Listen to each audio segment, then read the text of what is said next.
sûr, Benzaï Live pour le débrief totalement dingue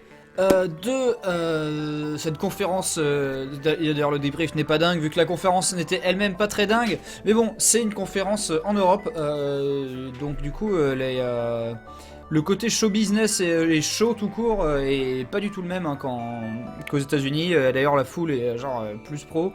Enfin, du moins dans l'émotion. Donc, il se trouve que Microsoft a profité notamment de l'absence de Sony sur cette Gamescom pour en profiter. Pourquoi Enfin, d'ailleurs, pourquoi ne pas en profiter vu que c'est la plus grosse de l'année. Il faut le savoir.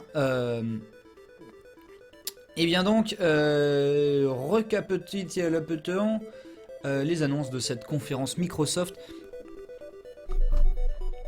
qui était, on va dire, mi-figue, mi-raisin. En tout cas, ce qu'ils ont promis qu'ils montreraient, ils l'ont montré. Et de ce côté-là, ça a l'air sympa.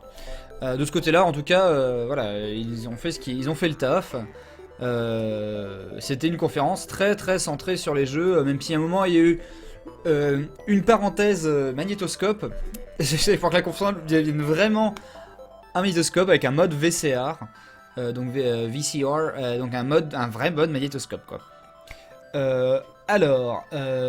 Premier truc qu'on a vu, c'est enfin les nouvelles images de la nouvelle version de Quantum Break qui a beaucoup bougé depuis la dernière fois, qui a revu son casting, avec une série dans laquelle il y a Littlefinger, c'est cool. Et surtout, donc le jeu n'a plus rien à voir graphiquement, les particules sont assez fofolles, le jeu a l'air pas mal haletant. Et ça a l'air d'être, encore une fois, donc le jeu Remedy typique, c'est-à-dire une boucle de des passages ultra scénarisés où tu vois un petit peu le jeu se dérouler devant toi, et des passages en fait d'action, une boucle de gameplay en fait que tu vas genre en fait remodeler à l'infini et répéter sur toute la durée du jeu. C'est comme ça depuis Max Payne, c'est comme ça depuis Alan Wake. Je suis un gros fan d'Alan Wake, gros fan du premier Max Payne, du deuxième Max Payne. Là, on est sur un espèce de truc où le gameplay action a l'air un petit peu sympa. Donc ça me hype bien, je suis bien. D'ailleurs, les mecs de Remedy sont pas trop loin. Je connais même quelqu'un qui y bosse. Donc je vais peut-être essayer maintenant qu'ils ont montré la nouvelle version du jeu. Je vais peut-être essayer de m'immiscer dans les studios, peut-être essayer de voir voir s'il y a moyen de gratter et de tâter la bête. En tout cas, le jeu a l'air sympatoche. Moi, c'est un gros jeu que j'attends pas mal. Surtout que voilà, c'est genre le canon action machin de la Xbox One. C'est dommage qu'il soit repoussé. Mais en tout cas, il est là et il progresse. C'est-à-dire que ce qu'on avait vu la dernière fois, qui était peut-être un peu chiant, là ça a bien changé. Ils ont revu un peu leur narration. Mais bon, Alan Wake c'est pareil, hein, le jeu n'avait rien à voir avec ce qu'ils avaient présenté. Au final, le jeu était très bien, même si il avait revu ses ambitions un petit peu à la baisse. Là, en tout cas, l'ambiance a l'air très très cool. J'attends d'en voir plus. Mais je pense que, enfin voilà, c'est. Typiquement, moi je suis déjà vendu. Enfin, je suis déjà sold. Donc, c'est-à-dire que tu me l'as déjà vendu le jeu. Derrière, ils ont montré Crackdown. Avec le premier jeu qui. Donc, il est pas super méga beau. Il ressemble beaucoup à ce qui était Crackdown. Ce qui est finalement normal. Dans une ville qui a l'air assez grande, etc. Mais par contre, ce qui m'intrigue pas mal, c'est que c'est le premier jeu qui va utiliser les capacités qui a été promis depuis longtemps, c'est-à-dire l'arrivée de Claude. Le Cloud Gaming, le Cloud Computing, qui va gérer, eh bien, tout simplement, la destruction des bâtiments. Alors, je lis le chat, donc c'est vrai que des fois, je m'interromps moi-même. Le cloud computing va gérer donc la destruction d'immenses bâtiments, et donc je pense qu'on va avoir affaire à des trucs assez dantesques in-game. Donc ce sera pas hyper beau, mais par contre ce sera hyper modulable et je pense assez impressionnant en termes de destruction et d'évolution de la voie. Le Claude François nous dit le chat. Donc moi ça m'intrigue pas mal. Crackdown, le premier était extrêmement fun, et ça il faut vraiment pas faut pas perdre ça de vue, hein. C'est que même si Crackdown 2 est vachement anecdotique, Crackdown 1 était très très bon. Vraiment très très fun, il était court mais il était fun, et bon il est sorti à une époque où c'était pas grave d'être un jeu trop court parce que voilà, ça manquait pas mal de concurrence à l'époque. Donc il y a moyen que Crackdown 3 soit une bonne surprise. Mais bon, voilà, je sais ce que... Enfin, quand tu vois le jeu, c'est vrai que tu fais genre... ouais. Même en plus, enfin, le gunplay a l'air assez vanilla. Donc... voilà. Par contre, le jeu que moi j'attendais, en fait, la raison pour laquelle j'ai regardé cette conférence, et il n'aurait pas été annoncé pour cette conférence, je crois, je ne sais même pas si je l'aurais regardé, c'était Scalebound, le nouveau jeu de Platinum Games, qui est donc le jeu le plus ambitieux de Platinum Games, c'est le monsieur qui nous l'a dit, qui est beau à en crever, qui est vraiment super magnifique, surtout au niveau de l'animation des dragons, et qui est un espèce de pseudo-action RPG open world beat'em all avec de la coop à 4. Et eh bien ça a l'air vraiment méchant, vraiment ça a l'air d'être de marcher. Alors il y a beaucoup de gens qui disent ouais ça marche un peu sur les plates-bandes d'Horizon. Je pense pas parce que Horizon va être très orienté survival craft, alors que Scalebound ça va être orienté grosse destruction et beat'em all et tout le bazar quoi. Donc là, ça a l'air... Enfin, franchement, moi, je suis vachement hypé. En tout cas, ça va être bien parce que ça va être deux gros jeux vachement ambitieux qui poussent pas mal les graphismes au max. Donc moi, je suis hyper satisfait. Alors même si, par contre, c'est vrai que le trailer, les images qu'ils ont montrées, je sais pas si c'était les streams ou quoi, mais alors ça frisotait pas mal. Donc le framerate est un peu au pif. Seulement, bon, gardons à l'esprit que le jeu sort fin 2016, Holiday 2016, donc Noël prochain, quoi. C'est-à-dire que, en fait... Quand Tomb Raider arrivera enfin sur PS4, Scalebound sera là sur Xbox One pour faire passer la pilule, la perte de l'exclusivité de Tomb Raider. Ce qui me va, honnêtement, ça a l'air vraiment pas mal. Donc Scalebound, à la fin, enfin vraiment plus le fait d'annoncer à la fin la coop à 4, donc avec 4 dragons, je ne sais pas si c'est sur toute l'aventure, si c'est sur un mode arène, etc. De toute façon, ça a l'air cool. Je sais pas si... Je pense que tu vas pouvoir faire sur le mode solo, vu que ça a l'air un petit peu ouvert, visiblement, parce qu'ils en ont parlé. Tu vas pouvoir genre pimper ton dragon et comparer ton dragon avec, enfin ta bite quoi, avec les autres gens. Ça a l'air sympa, franchement ça a l'air vraiment très sympa. Ça a l'air même génial, franchement je pense que c'est l'une des grosses killer apps de la Xbox One de l'an prochain. Et c'est ça qui était bien en fait, hein, c'est que Quantum Break, Crackdown et Scalebound c'est les grosses exclus de 2016, parce que bon voilà maintenant celle de 2015, on sait à quoi s'attendre, là la rentrée à nos portes. Tu vas avoir donc le Halo, le Tomb Raider et le... merde, Forza, etc. Alors, derrière, ils ont montré oui, Happy Few. Alors voilà, c'est ça. Ils ont parlé en fait des jeux qui seraient en Early Access sur Xbox One. Et je rappelle que l'Early Access, le Xbox Early Access, ou je ne sais plus comment s'appelle ce service, c'est un truc qui te permettra de tester les jeux gratuitement pendant une version trial de 24 ou 48 heures, je sais plus exactement, mais bref. Le truc, c'est que par exemple, là sur PC, si tu veux tester Ark par curiosité parce que t'as vu le trailer, c'est 20 balles. Il n'y a pas d'embrouille. Alors que le Xbox One Access, je pense qu'ils font le truc de la façon la plus réglo possible, c'est-à-dire que le jeu, tu peux le tester. Et donc, tu pourras tester We Happy Few, qui a l'air d'être un espèce de Bioshock-like, survival-like, j'ai pas trop compris exactement. En tout cas, c'est assez rigolo, graphiquement, ça se pose là. Enfin, en termes d'ambiance graphique, enfin, en termes de design, ça a l'air de se poser là. Ark, donc bon, qui arrive donc version console, qui a l'air vraiment. Moi j'ai toujours pas testé Ark sur PC, mais ça m'intrigue de plus en plus. Tout le monde me dit vas-y, chope-le sur PC. En tout cas, voilà, il arrive sur Xbox One, c'est clair. Worms, il a l'air à chier par contre. Qu'est-ce que c'est que ce jeu? On dirait. Franchement, j'ai cru qu'ils avaient annoncé le crossplay Android. Derrière, on a enfin vu pas mal de gameplay de Dark Souls 3 pour voir que ça ressemble exactement à Bloodborne. Mais bon, pourquoi pas? Pourquoi pas, donc Dark Souls 3, bon, je rappelle c'est pas une exclusivité Xbox One, mais bon, Dark Souls 3 est là, il arrive sur Xbox One, il alias tout autant que Bloodborne sur PS4, Bloodborne sur PS4 qui a certaines textures bien dégueulasses, donc c'est dommage, hein, parce que franchement je trouvais que Dark Souls poussait pas mal les limites de la PS3 Xbox 360, surtout le 2 avec vraiment les graphismes sont hyper fins, même si ça ramait pas mal, et là putain Bloodborne et Dark Souls 3...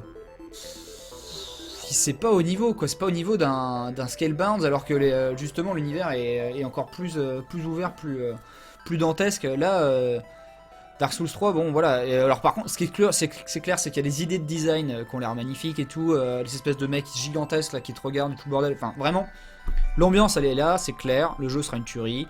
Par contre voilà.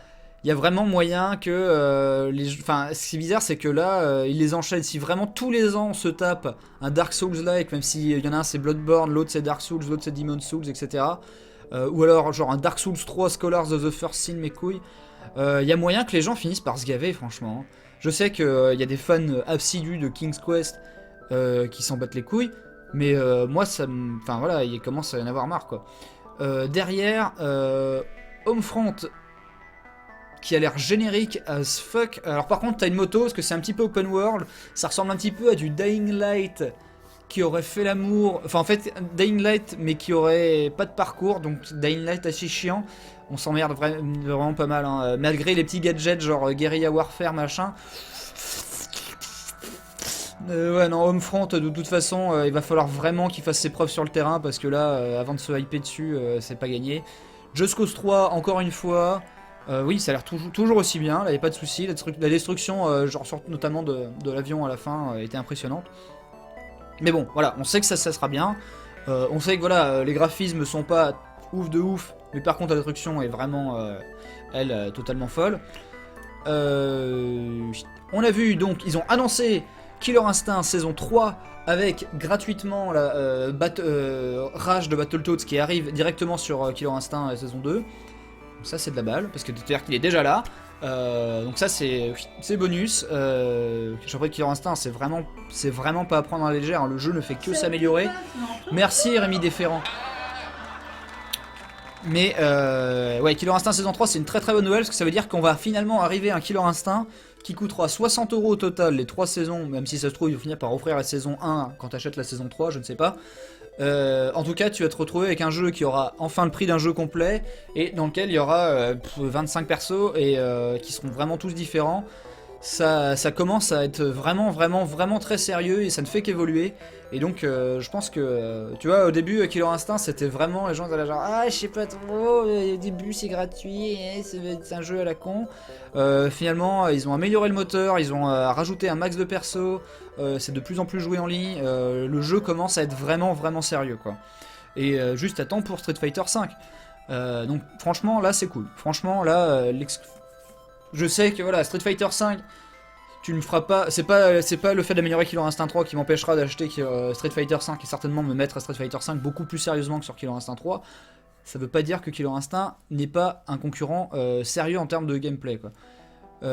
Halo 5, alors Halo 5 là il s'est remontré, il est toujours aussi lisse. Bon ils ont vachement mis l'accent là sur le côté e-sport, donc du coup ça ressemble vraiment à un jeu e-sport, genre un peu le Trackmania. Ça ressemble un peu à Shootmania maintenant, c'est-à-dire que vraiment les décors sont ronds comme des couilles. C'est en 60 fps forcément. Un espèce de mode 4v4, alors qui sera certainement très intense in-game, mais c'est vrai que c'est pas le truc qui a montré vraiment, je pense, lors d'une grosse conférence comme ça, on se fait un peu chier quoi. Donc bon, je me suis un peu chier. Bon, par contre, ils ont annoncé un putain de tournoi de malade pour vraiment lancer l'e-sport à fond la caisse. Très bonne strat. Je pense d'ailleurs que Halo 5 sera l'un des premiers gros jeux e-sport, d'un premier gros FPS e-sport sur Next Gen. De toute façon, qui d'autre? Qui d'autre? C'est pas Killzone Shadowfall. Par contre, ouais, ils auraient pu montrer plus de campagne. On avait vu de la campagne à l'E3. C'est vrai que c'est pas terrible. Déjà en plus ils ont sabré l'écran splitté, donc ça c'est impardonnable par contre, vraiment impardonnable. Donc Halo 5, plus ça va, moins je suis hypé, même si je sais qu'il sera très solide, mais c'est ça le truc, c'est que... ok, bon, on verra une fois en fait que tu auras fini la campagne si ce sera bien ou pas, mais c'est un peu comme Halo 3 où j'étais totalement pas hypé, finalement le jeu est vraiment bien. Là ça me refait, j'ai de nouveau l'effet un petit peu Halo 3 d'underhype du truc. Derrière, donc Forza 6 s'est montré, il est vraiment magnifique, il est en 1080p 60 fps, ça plaira surtout à mon petit frère qui passe bientôt, qui passe la semaine prochaine. Ensuite ils ont montré du gameplay de Tomb Raider, et ce qui est bizarre c'est que Tomb Raider, ils annoncent que c'est le Tomb Raider le plus ouvert et le plus massif jamais fait, avec une île 3 fois plus grande que dans le 1, enfin que dans le précédent. Vraiment la façon dont tu pourras vraiment personnaliser ton gameplay, que pas deux joueurs ne jouera de la même façon, machin bidule. Donc bon, alors là c'est vraiment des promesses un petit peu Ubisoft, mais quand même, vraiment t'y crois. Et il te montre la séquence d'infiltration la plus vanilla, à la vanille, le vanilla de chez Vanilla, bordel de merde. On se fait chier dans ce gameplay, c'était du Splinter Cell 1. Donc on s'emmerdait. Même si c'était plutôt joli, les effets de particules et tout, merci beaucoup Golgoraban. Tout ça c'était plutôt pas mal. Mais voilà, c'était pas ce qu'on voulait voir, sachant qu'on avait déjà vu une séquence d'infiltration dans la neige. Alors que par contre derrière il y a eu un mini trailer sur l'exploration des tombes, etc. Et là les décors étaient magnifiques, plein de couleurs, assez chaud, tu voyais des énigmes, etc. En me disant putain peut-être que tu vas vraiment pouvoir les explorer, genre au détour de la mission principale et tout. Ça c'est la promesse que je veux que le jeu tienne, parce que c'est bon, on sait que le jeu va faire un peu du scripté, du Uncharted-like. Je veux voir là où sera la différence justement. Franchement, prouvez-nous que vous soutenez ce que vous annoncez. Donc ça a l'air bien. Même si voilà, hein, moi j'adore le Tomb Raider précédent, donc j'attends à mort ce nouveau Tomb Raider, mais là ils ont montré le gameplay qu'il fallait pas, franchement. Alors que le trailer d'exploration était super quoi, mais s'il durait 10 minutes quoi. Derrière, ils nous ont montré un petit peu de Rainbow Six Siege en mode graphisme low graphisme. Merci Citizen Raid. Ah, un hard corner sur Steel Battalion. Ouais, c'est prévu. Alors, il faut que je mette la main sur un jeu. Je l'avais à l'époque. Enfin, mon frère l'avait à l'époque. Il faut donc derrière. Donc, par contre, Rainbow Siege, en fait, le truc sur lequel il devrait le plus communiquer, c'est quand même le fait que il t'offre sur la version Xbox One, il t'offre derrière Rainbow Six Vegas 1 et 2 sur version Xbox 360, qui sont des putains de jeux de ouf à faire en coop splitté. C'est vraiment pas de la merde et qui sont vraiment excellents. Avec un gameplay vraiment aux petits oignons, et moi j'aurais tellement aimé largement Rainbow Six Vegas 3 avec de la coop splittée, des graphismes de malade, à peu près le même gameplay et un très bon multi, parce que c'est vraiment très bien, plutôt que ce Rainbow Six Siege. Malgré la destruction, voilà, franchement, faites la destruction, faites Rainbow Six Vegas 3 derrière. Alors j'espère que ça servira à faire un Vegas 3 en fin 2016, tu vois. Ça c'est... Mais bon, fin 2016 en fait, ce sera Ghost Recon, ce sera pas le Ghost Recon qui sera downgradé d'ici fin 2016. Bref. La fin de la conférence s'est terminée par une dernière annonce qui était plutôt cool d'ailleurs, parce que c'était encore... J'étais là, pourquoi 343 remonte son pif? C'est bon, on l'a vu Halo 5. Et c'était pour annoncer, via une petite cinématique, Halo Wars 2. Et Halo Wars 1 était un excellent jeu de stratégie avec un gameplay très bien pensé pour les consoles et surtout une histoire vraiment passionnante et des cinématiques produites du feu de Dieu. Donc vraiment Halo Wars 2 c'est je pense une très très bonne addition à la Ludo. Alors il sort aussi sur PC mais c'est une très bonne addition à la Ludo Xbox One parce que c'est vrai que la stratégie sur console franchement il faut se lever tôt. C'est vrai qu'il y a Tropico qui est sorti ou qui va sortir, je ne sais plus. Enfin, c'est pas ça, c'est plutôt de la gestion. City Skyline aussi qui a été annoncé sur Xbox One. D'abord sur Xbox One, puis peut-être après sur PS4. En tout cas, ils ont dit d'abord sur console. Mais en tout cas, Halo Wars 2, hein, d'ailleurs, c'est une des rares annonces qui a fait gueuler la salle. Parce que franchement, les gens qui sont tapés Halo Wars vraiment de bout en bout, je pense ils ont envie de voir la suite, quoi. Et avec voilà l'extension de l'univers dans Halo 4, enfin la nouvelle trilogie Halo 4, 5, 6, franchement il y a moyen de faire de belles choses sur Halo Wars 2, donc c'est plutôt pas mal. Qu'est-ce que j'oublie? Merci N7 Carge, fait par les mecs de Creative Assembly à Halo Wars 2 Benzaï. Ok, de toute façon le chat apparaît sur le truc.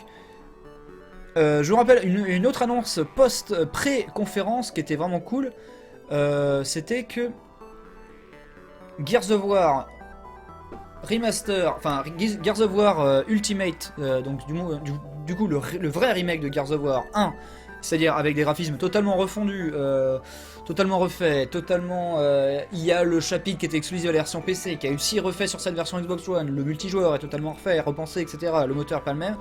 Bref, le vrai Gears of War 1 totalement refait sur Xbox One, les premiers acheteurs auront Gears of War 1, 2, 3 et 4, enfin, et Judgment, donc, parce que Gears of War 4 il n'est pas sorti encore, directement en download sur leur Xbox One, et ça c'est bien.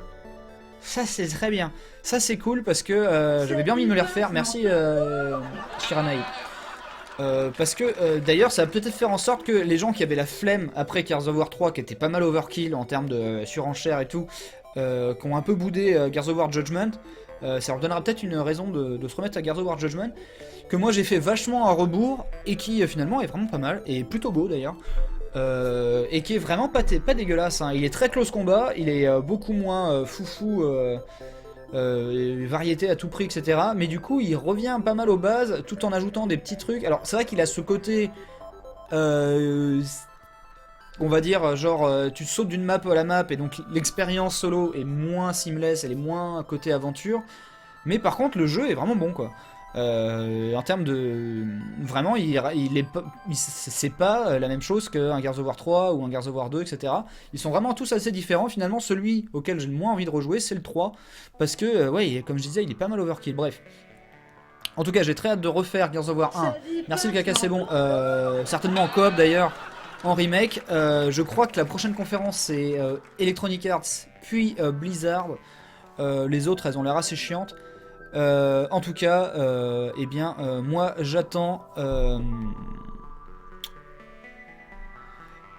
j'attends la suite de cette Gamescom. La Gamescom, c'est bien, mangez-en.